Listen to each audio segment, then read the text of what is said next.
Well, California has been recognized as the fourth largest economy in the world. The Golden State's industries play a major role in the global economy. Joining us right now is Dr. Richard Gearhart. Thank you, Dr. Gearhart, for coming back on Eyewitness News Mornings. We always have a lot to talk about. Let's start this out. What does it mean for California to be ranked as the fourth largest economy in the world? Yeah, we're basically a country unto ourselves. It's absolutely astonishing to see not only how high our GDP is, but how phenomenal the growth in the state of California has been. Any other place in the world, we would be considered one of the top economies globally, and we're still in the United States. So it's a really fun place to live and a real economic engine of the United States. All right, now I'm curious about that because being that fourth largest economy over the last, I would say, 4 years, we've seen California's population go down. 1.5 million residents have been reported by the U.S. Census here that we have lost here in California. How does that affect our economy? Sure. So it's never good for people to leave a state because of economic reasons. And most of the economic reasons for both businesses and individuals leaving states are we are a very high tax state in terms of pretty much every type of tax except the property tax. So we have a lot of people leaving because of that. And that does limit economic growth. Unfortunately, part of the reason why we see these population losses are also demographic. We're just not having enough children to make up deaths and to make up out migration. Fortunately, it does provide a lot of opportunities for Californians who remain here to see increases in their standards of living, maybe to open up housing markets for them. As people leave, they need to sell it. So there are pros and cons to these population losses. Let me ask you that then. What do you think? Which industries then are shaping our economy now? Before we saw Bakersfield, it was always the oil industry and always the ag industry. We've been cut from oil a lot. Now we're trying to get back into the game again. But ag is still there, but the water resources have hurt ag. What do you say is helping, first off, Kern County's economy, and then let's look at California as a whole?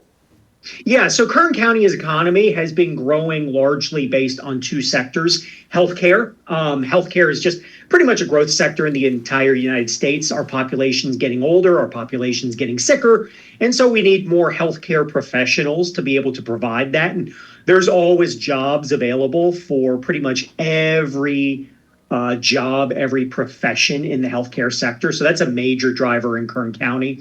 Second big one's education, in part because of just the nature of the area. Since we are heavily oil and ag, we tend to have lower education levels, which means there's more opportunities for education professionals. But the third major sector that's growing Kern County is manufacturing. You see a lot of manufacturing plants opening up. Distribution centers, bottom of the Grapevine, Coffee Road. And that's a major driver of our economy because we are a stopping point between Northern California and Southern California, as well as kind of an arterial route a little bit to the east of us into Las Vegas. Okay. State of California, driven by two major things: the finance sector, basically finance, insurance, and real estate. But the major driver right now for the state of California, which is driving our economy, is tech, mainly AI. Just the massive amounts of money being pumped into not only data centers, but also attracting top-level talent workers in Silicon Valley. So tech right now is really kind of that bubble economy for the state of California. I mean, money's huge, and that's going to help us out for the state. But this is where I found this study. This morning. I caught this. This comes out of Chicago. It's a company called Truth in Accounting. They put out a list of the top 25 states and the bottom 25 states of the most bankrupt states or the most affluent states. We are at number 5 when it comes to that. Number 1 is New Jersey, Connecticut, in Illinois, three in Massachusetts, then California.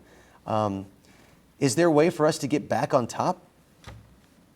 Yeah, so it's related to how we tax. In California, we have a very progressive tax structure where we tax income quite heavily, we tax capital gains quite heavily, and we tax sales quite heavily.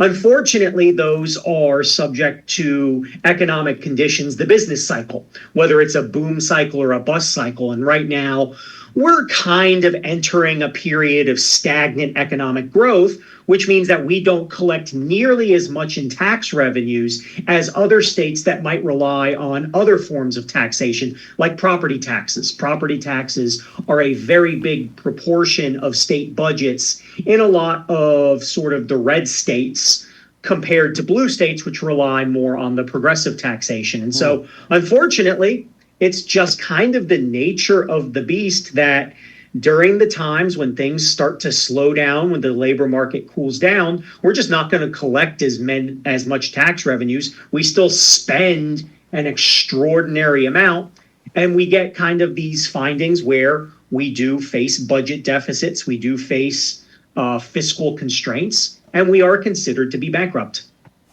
Okay. Well, Dr. Richard Gearhart, man, we really appreciate your time coming in this morning.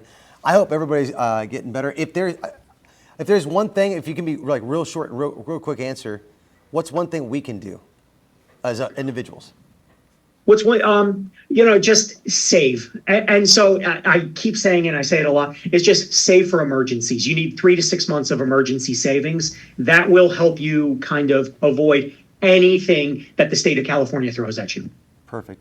Dr. Richard Gearhart, thanks again. Really appreciate your time. Thanks for having me. Yeah.